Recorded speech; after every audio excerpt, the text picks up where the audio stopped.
What's up, guys? Here at Apex 2014, here with my main man, Mr.R. Tell us about Apex, what your thoughts were going into the tournament, and how you felt about your match with Tyrant, because I was down to the wire. Yeah. Well, I really wanted to place top 5 this year. My goal was top 3, but I wouldn't be disappointed if I got top 5. So I played against Tyrant. That last stock, he clutched it out. I remember me having a big lead, but he somehow brought it all the way back. I think Tyrant's also probably the best Meta Knight player against Smart, because he's like the only one that can give me. And I feel like that's one of my strongest points is surviving, and he just gives me. He gave me twice game 1, so. So, talking about your recovering options with Marth, you're a very creative player.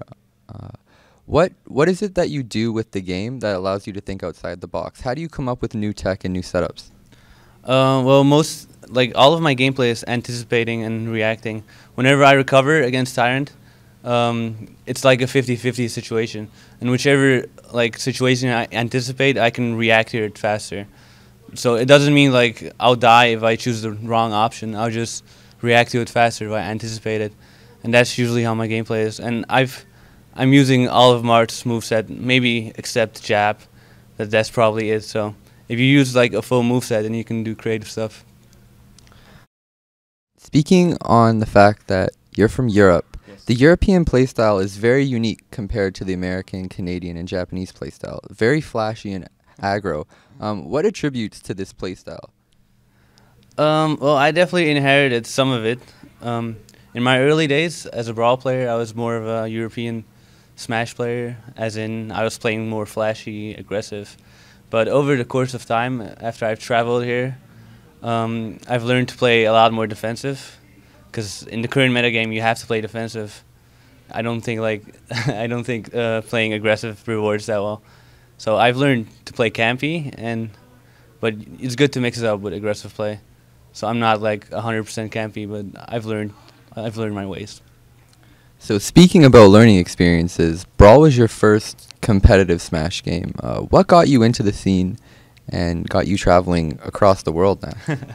Well, I was playing. I was a big Wi-Fi monster back in the day, and I remember in 2008 I got third at the ladder with Mars, and this Dutch friend of mine right now. Well, back in the day I didn't know him. His name is Gregs. He messaged me on All's Raw, and he's a Dutch player, and he said, "Oh, I see you're doing pretty good on the ladder. You should come to one of our tournaments, the offline tournaments." So I accepted his offer, and I went to a tournament, and I got fourth. And since then, I've been going to Dutch tournaments. After my second tournament in Holland, we all planned a trip to go to France, 15 of us. So we all just traveled to France, and that's how I started traveling. And after that, I just traveled around alone. Yeah, Ramen, you are probably one of the most active Brawl players. You're always traveling to different regions. Yeah.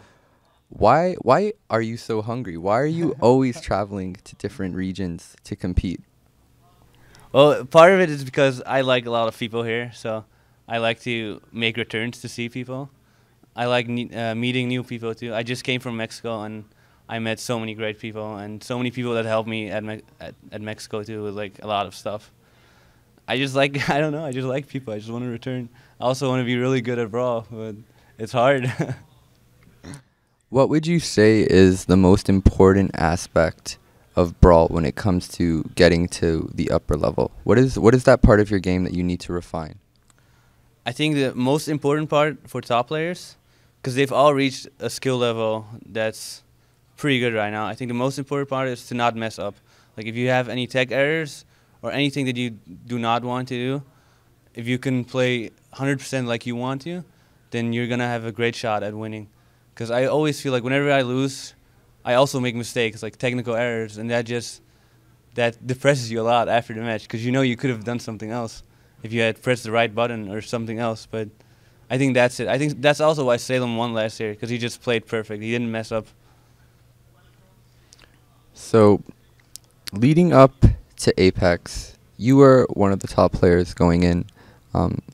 What is it like having that kind of pressure and traveling to another country and having to perform in a national tournament like this? How do you deal with the pressure that comes along with being a top player?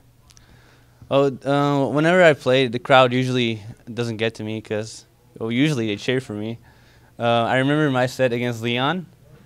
They cheered for Leon, which I didn't expect actually. I thought it was going pretty even. But, well, I'm not used to that, but it didn't really get to me. I don't really feel any pressure in particular. I've gotten used to it by now. So, switching to a more personal side, I know you're a big music head. Yes. Tell the people some of your favorite artists. That's amazing. So yeah, tell people some of your favorite artists, possibly some of your favorite music to play Smash to. I like Nujaves a lot, obviously, well, you know that. I like drum and bass a lot, Ramesses B. I like Eminem. I like a lot of kind of music, but I usually listen to like chill music. That's what I listen to, like Nujaves stuff. What contributes to your attitude towards becoming a better player? Because you seem very motivated, very hungry to place well. How do you keep that mindset, and what drives you to want to be a better player? That's a good question. There's just something inside of me. I've always been really competitive with everything. I've played soccer, I've played pool, table tennis, a lot of different sports, a lot of different video games. Whenever I played with my friends, I always wanted to win. So whenever they turned it off and went home, I kept playing, and the next day I beat them. That's how I've always been, and I guess that's how I still am in Brawl. I'm just hungry, you know, to be the best. Awesome. So that wraps up another episode of Challenger Approaching with my main man, Mr.R. You can follow me at It'sTOJoe on Twitter. Follow his YouTube channel. You can watch Ramen's amazing combo video series and also stay up to date on his new projects, because I'm sure a new combo video is going to be coming out. Oh, not for Brawl, but Smash 4, definitely. So we already have a Smash 4 combo video confirmed. 100%. Get hype, people. It's going to be amazing. It was amazing chatting with you, Ramen. It's been an honor. Always a pleasure. In the grand scheme of things when it comes to growing Smash, how do you feel as a voice of Project M moving forward to grow the game?